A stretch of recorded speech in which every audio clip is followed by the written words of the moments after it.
ஓடக்கர மண்ணெடுத்து உன் உருவம் செஞ்சு வச்சேன். பூஜையெல்லாம் தேடி வந்து உன் புகழ பாட வந்தேன். ஐயப்பா சாமி ஐயப்பா, ஐயப்பா சாமி ஐயப்பா.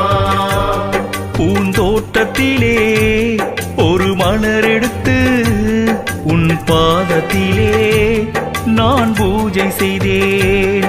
பூந்தோட்டத்திலே ஒரு மலர் எடுத்து உன் பாதத்திலே நான் பூஜை செய்தேன். நான் மலராக மாறக்கூடாதா என் ஐயப்பா, உன் பாதத்திலே தூவக்கூடாதா? நான் மலராக மாறக்கூடாதா என் ஐயப்பா, உன் பாதத்திலே தூவக்கூடாதா?